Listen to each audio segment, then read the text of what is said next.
हमने अपने पिछले टॉपिक की शुरुआत ग्रोथ इन पॉपुलेशन से करी थी। अब इसके आगे का टॉपिक है regional variation in population growth. The growth rate of population during 91 to 2001 in Indian states and union territories shows very obvious pattern. जो ग्रोथ रेट है पॉपुलेशन का 91 से 2001 तक इंडियन स्टेट्स और यूनियन टेरिटरीज में, वो एक बहुत क्लियर स्पष्ट पैटर्न दिखाता है। The states like Kerala, Karnataka, Tamil Nadu, Andhra Pradesh, Odisha, Pondicherry and Goa show a low rate of growth not exceeding 20% over the decade. ये जो स्टेट्स हैं कर्नाटक, केरला, तमिलनाडु, आंध्र प्रदेश, उड़ीसा, पौंडीचेरी, गोवा, यहाँ पर जो रेट ऑफ ग्रोथ है वो काफी कम है और अभी वो 20% जो है उससे ज्यादा नहीं बढ़ा है पिछले दशक में। Kerala registered the lowest growth rate not only in this group of states but also in the country as a whole. Kerala ने सबसे लोएस्ट ग्रोथ रेट दिखाया है 9.4% का, और वो खाली इन्हीं ग्रुप्स में नहीं स्टेट के बल्कि ओवरऑल पूरी कंट्री से अगर कंपेयर किया जाए तो सबसे कम ग्रोथ रेट जो है वो केरला में हुआ। A continuous belt of states from west to east in the northwest, north and north central parts of the country have relatively high growth rate than the southern states. एक ही जो लगातार belt है states की waste से लेके east तक, north east में north और नॉर्थ सेंट्रल पार्ट्स जो है कंट्री के, यहाँ पर ग्रोथ रेट बहुत ज्यादा है बजाय सदर्न स्टेट्स के मुकाबले।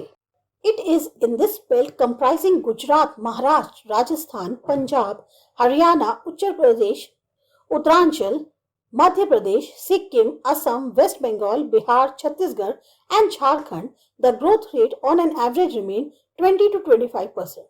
जबकि ये जो सारे स्टेट्स थे जिनमें ये सब जो बेल्ट है पूरी जिसमें ये सब स्टेट्स आती हैं, यहाँ जो ग्रोथ रेट था वो एवरेज 20 to 25% रहा। An important aspect of population growth in India is the growth of the adolescents. सबसे इम्पोर्टेंट जो पहलू रहा पॉपुलेशन ग्रोथ का इंडिया के अंदर था वो था एडोलेसेंट्स की ग्रोथ, यानी कि जो यंग लोग हैं, जो आपके टीनेजर्स होते हैं या जो बिल्कुल ही फ्रेशर्स होते हैं, उनकी ग्रोथ ज्यादा थी। At present, the share of adolescents that is up to the age of 10 to 19 years is about 22%, which among the male adolescents constitute 53% and female adolescents constitute 47%. तो मतलब क्या हुआ, इस समय जो शेयर देखा जाए अगर एडोलेसेंट्स का, तो जिनकी एज ग्रुप लगभग 10 से 19 साल के बीच में है तो वो 22% है, जिसमें 53% जो है वो मेल है और 47% फीमेल एडोलेसेंट्स हैं। The adolescent population, though regarded as a youthful population having high potentials, but at the same time they are quite vulnerable if not guided and channelized properly.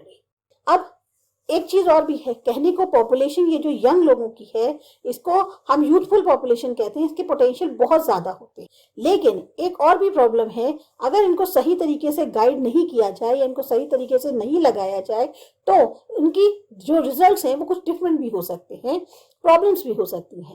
There are many challenges for the society as far as these adolescents are concerned, some of which are lower age at marriage, illiteracy, particularly female illiteracy, school dropouts, low intake of nutrients, high rate of maternal mortality of adolescents' mothers, high rates of HIV/AIDS infections, physical and mental disability or retardedness, drug abuse and alcoholism, juvenile delinquency and commitment of crime, etc.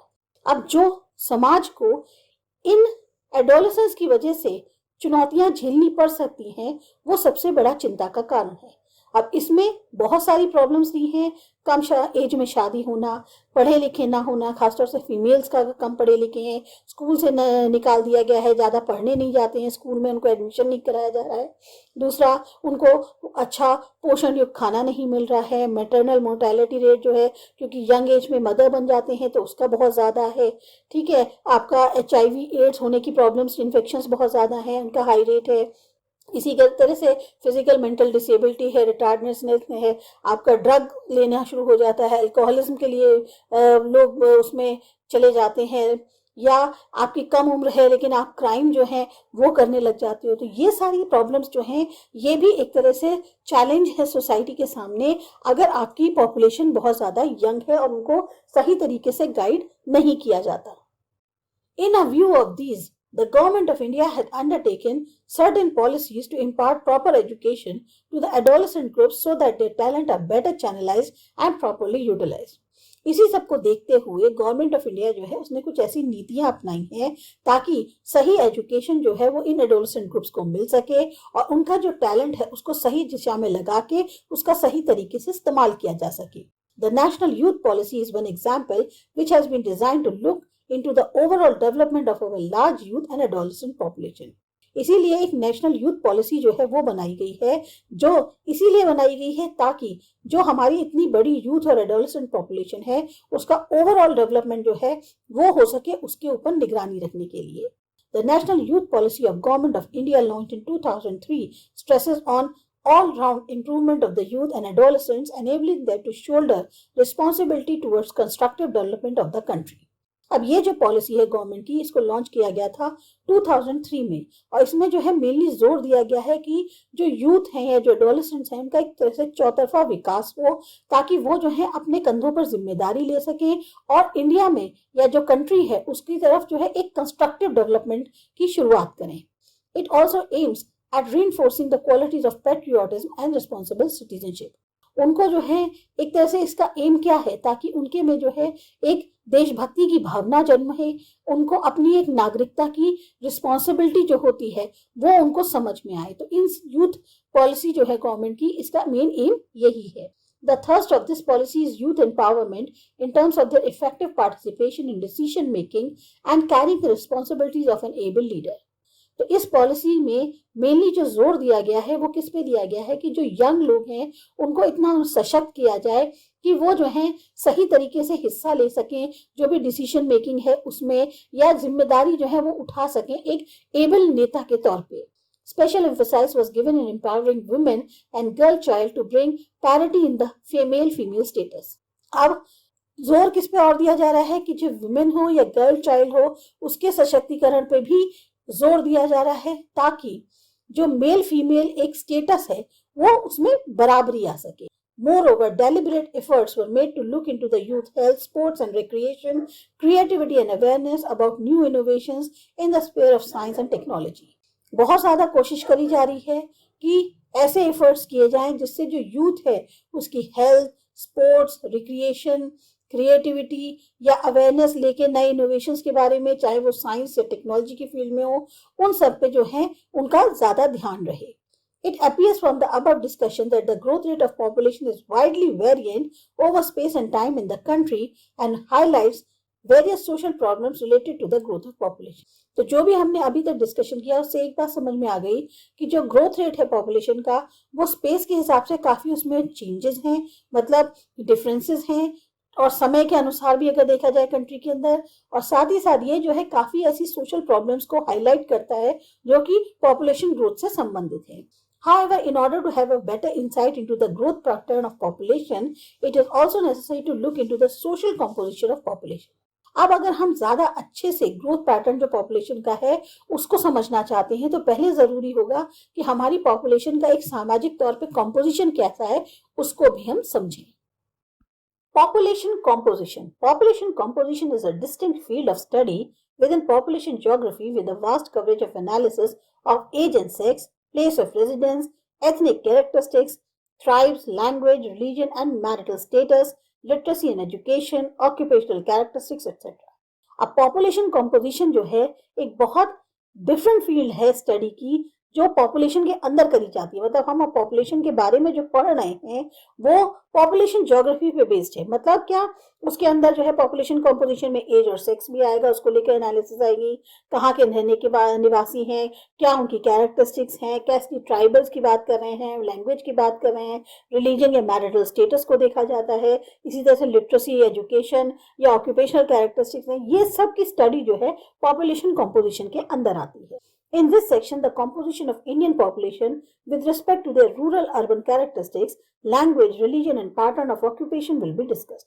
तो हमारा ये जो section है इसमें हम जो composition है Indian population की वो किस आधार पे कर रहे हैं कि रूरल अर्बन कैरेक्टरिस्टिक्स क्या है, लैंग्वेज के आधार पर, रिलीजन या पैटर्न जो उनके ऑक्यूपेशन का है, उन सबको लेकर हम डिस्कशन करेंगे.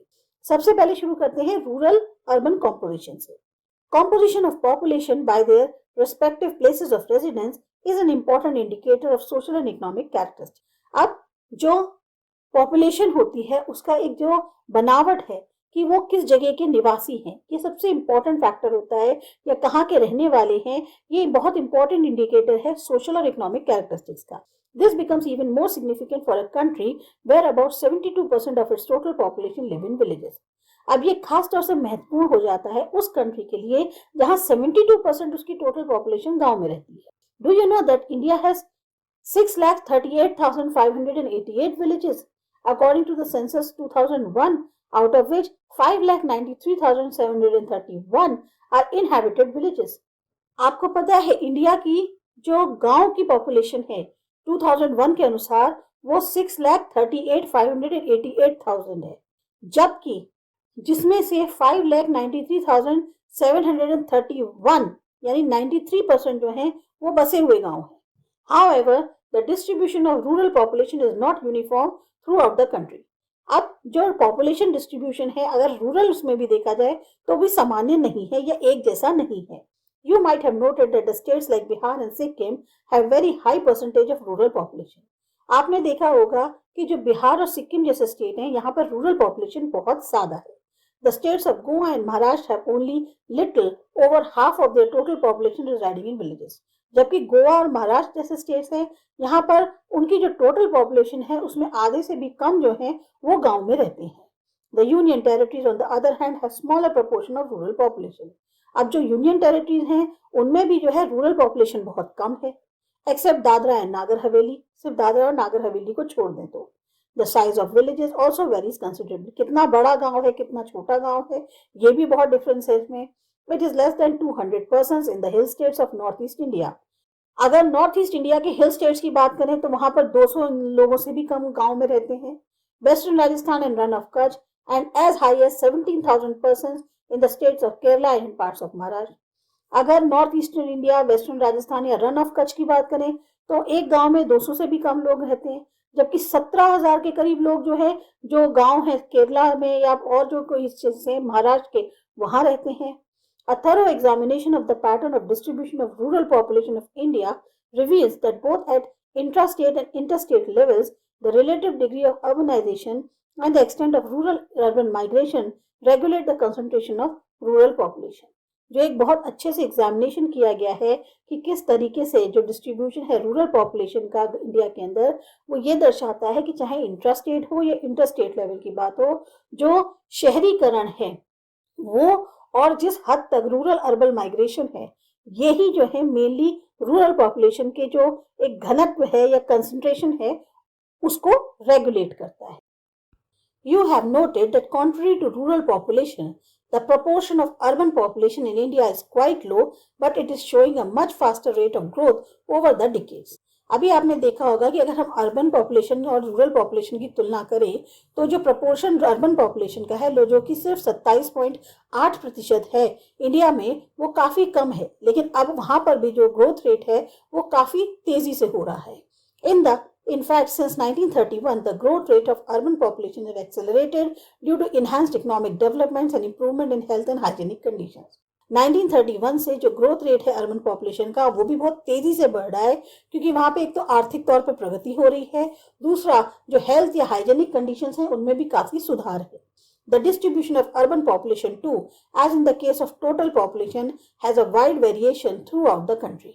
जो अर्बन पॉपुलेशन का डिस्ट्रीब्यूशन है जैसे कि हम टोटल पॉपुलेशन के केस में देखें तो उसमें भी पूरी कंट्री में बहुत ज्यादा वेरिएशन देखने को मिलता है. It is however noticed that in almost all the states and the union territories there has been a considerable increase of urban population. ये देखा जा रहा है कि ज्यादातर जो स्टेट्स और यूनियन टेरिटरीज हैं उसमें जो अर्बन पॉपुलेशन है उसमें काफी बढ़ोतरी हो रही है. This indicates both development of urban areas in terms of socio-economic conditions and an increased rate of rural-urban migration. ये क्या दर्शाता है? दोनों ही चीजों को बता रहा है कि डेवलपमेंट हो रहा है अर्बन एरियाज का अगर सोशो इकोनॉमिक कंडीशंस के आधार पर कहा जाए, और साथ ही साथ जो अर्बन रूरल माइग्रेशन हो रहा है या रूरल अर्बन माइग्रेशन हो रहा है इसके टर्म्स में कहा जाए. The rural urban migration is conspicuous in the case of urban areas along the main road links and railroads in the North Indian plains, the industrial areas around Kolkata, Mumbai, Bangalore, Mysore, Madurai, Coimbatore, Ahmedabad, Surat, Delhi, Kanpur and Ludhiana, Jalandhar. अब क्या हो गया, जो urban areas हैं वो जो हैं main roads से या रेल रोड से लिंक हैं। तो खास तौर से नॉर्दर्न इंडियन प्लेन्स में या जो इंडस्ट्रियल एरियाज हैं, कोलकाता में, मुंबई में, बेंगलोर, मैसूर है, मदुरई टू कोयम्बटूर है, अहमदाबाद सूरत है, दिल्ली कानपुर है या लुधियाना जालंधर है, तो लोगों के लिए जो माइग्रेशन है वो बहुत ज़्यादा ईजी हो गया है। In the agriculturally stagnant parts of the middle and lower Ganga plains, Telangana, non-irrigated western Rajasthan, remote hilly tribal areas of north and east, along the flood-prone areas of peninsular India and along eastern parts of Madhya Pradesh, the degree of urbanization has remained low.